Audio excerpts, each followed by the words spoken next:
There you go, Corey Bernardi calling for a dramatic solution of sorts to all of this, and for a bit more on this and a few other issues within his portfolio as well. We've got Human Services Minister Alan Tudge here in the studio with us today. Thanks for your time. G'day. I know we had a very rare technical issue with Sky and you couldn't actually hear Corey Bernardi and what he was saying there, but he's calling for Parliament to be suspended until the constitutional crisis can be cleared up, given there could be a question mark over a whole raft of different votes and whether they're eligible or not. Is it fair enough? I don't think that's a good idea. There's still very important legislation which needs to be dealt with in the weeks ahead. The Treasurer today, for example, just introduced the bill to ensure that the NDIS can be funded properly. Now, we want to deal with that and get that through. I've just introduced a bill to expand the operation of the cashless debit card. Again, we need to get that through over the next couple of months so we can start the process early next year. On that cashless welfare card, the whole point obviously is trying to avoid people have a dependency on drugs and alcohol as well. Now, my understanding is there's no alcohol rehabilitation centre in Kununurra, one of the trial sites. Should there be one? There is in Wyndham, which is just up the road, about 30 minutes up the road, and there's spare capacity there. So we looked very closely at these things before we introduced the cashless debit card into those sites, and we added about an additional $1.5 million on top of the existing services that were already there. So getting to that site, though, I mean, you say half an hour. I was told by one person an hour. I haven't driven it, so I'll take your word for it. I've driven it a few times. Right. So it might be an hour, it might be half an hour. I can't. How do people get there, though, if they don't have a car, for example? There's buses that go between Kununurra and Wyndham as well. Listen, if you need to be checked into residential rehabilitation, someone will look after you to check you in. Now, what the evidence has actually shown, though, in terms of the operation of the cashless debit card in the locations is there hasn't been that much extra demand on the services. In some respects, that's surprised me. I thought there would be, but it hasn't to date. And most of the impact of the, in terms of reduction in alcohol, reduction in gambling and reduction in drugs has been firmly because of the operation of the card rather than the services as such. And that's what the finding of the independent evaluation has said. I'm interested in your views on the comments that Andrew Forrest made in relation to reforms in this space. He was obviously angry and he was fired up, and he said that the Greens were looking in terms of their opposition to some of these measures as a party for pedophiles. Now, it's a pretty full-on thing to say. What was your reaction to that and the issue of those sort of abuse of children in these communities? Some of these communities, as you know, Sam, are very, very damaged communities. Now, I wouldn't necessarily use that language. That's Andrew Forrest's language, but they are very damaged communities with extraordinary levels of child abuse, extraordinary levels of domestic violence and assaults against women, and alcohol underpins so much of that, paid for by the taxpayer dollar. Now, the cashless debit card aims to give people full discretion over their welfare dollars, but limit the amount that they can spend on alcohol, gambling, and on drugs. And that's it. And it is having an impact. It's not the panacea, won't solve all the problems, but it is having a demonstrable impact on the ground, and it maintains very strong support from the community leaders in those sites. Do you think there's a bit of a divide sometimes between, I suppose, in some cases, inner city, metropolitan critics of some of these schemes and people on the ground in terms of what's actually happening, that there is abuse and dysfunction in some of these communities that's hard for people to actually conceive of? I think that's right, Sam. I mean, people, I think, conceptually understand what's occurring in some of the remote communities, but I think until you've spent any time there or spoken to some of the leaders in those communities, it's hard to really fully and deeply understand just how damaged some of them are. And you've worked in those communities before. I have worked in some of those communities before, and listen, in relation to the Greens, it wouldn't matter what we do, how effective this card is, how much support there is from the community leaders on the ground, they will oppose it for ideological reasons. I mean, this card could produce world peace and they'd still oppose it, Sam.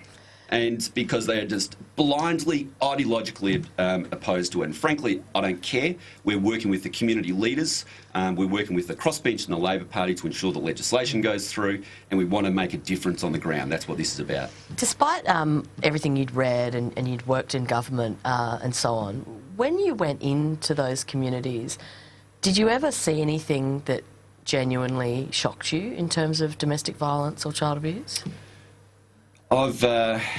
you hear extraordinary stories. You know, the first time I suppose I went to one of the communities at night, and you see very, very young children roaming the streets by themselves, you know, 3 or 4 year old kids. I mean, I can't imagine my own children roaming the streets at night when they were that age. You hear stories from some of the senior elders, and I was just hearing this a month or two ago, saying that some of the kids feel safer on the streets than they do in their own homes. You hear this extraordinary rates, and this is the most disturbing, if you like, of fetal alcohol spectrum disorder, which is up to 25% of babies now being born effectively brain damaged because of the alcohol abuse of the pregnant mother. And, you know, we've just got to be serious about the extent of the alcohol abuse in these places.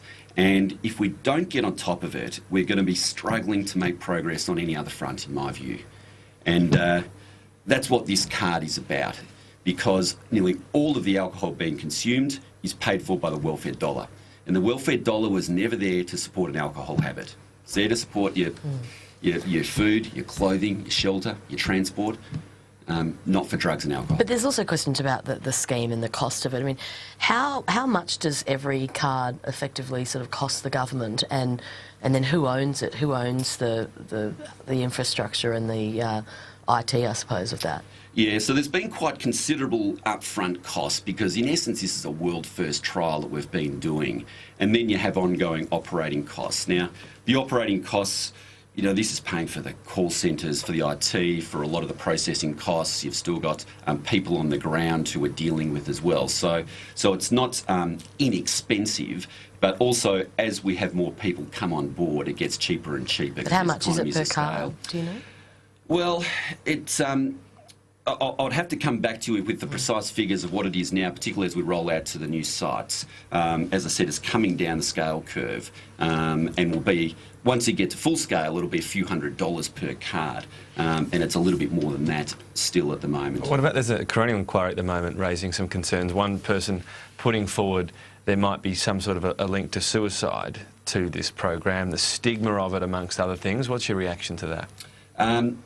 Frankly, I was pretty disgusted with that article, because the suicides which they were referring to occurred before we introduced the cashless debit card. So it's a theory they're putting forward. So, I mean, honestly, and this was published on the ABC.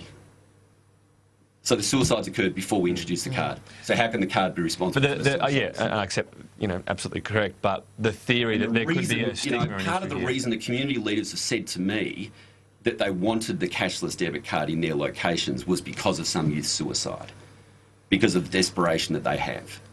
Now, those people, those critics, go up to these locations, speak to the community leaders. We had a couple of them just here in Canberra a week or two ago who were speaking with myself and the Prime Minister and Christian Porter, the Social Services Minister. And again, they were referring to some of the tragedies which are occurring, but also some of the positive impacts which they're seeing on the ground. One of the senior women was saying that she's seeing less domestic violence, a calmer community, more kids going to school, she was saying. She's saying now that you're seeing trolleys of food being purchased rather than just bags of food. So all of this is great stuff. As I said, it's not the panacea to all the problems, but it is having an impact. We're going to have to wrap it up, but I do have one very quick question for you. Does it trouble you, as a member of the government, that hit on Khaled Sharoof killed not only him, but 2 children in the car, 11 and 12? If Australian intelligence, we're told, was used to guide that airstrike. Is that a troubling thing for you?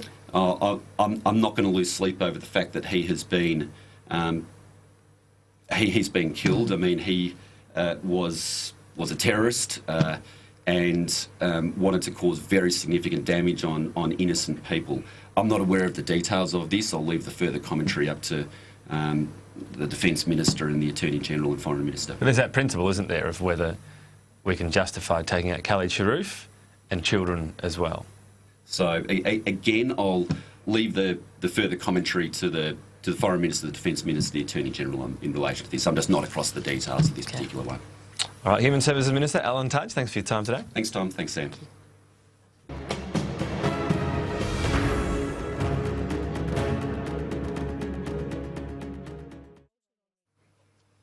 Time to check in on the morning weather. We're joined by Sky News Chief Meteorologist Tom Saunders. And Tom, another windy day for the southeast with warnings in place for Victoria and South Australia as well.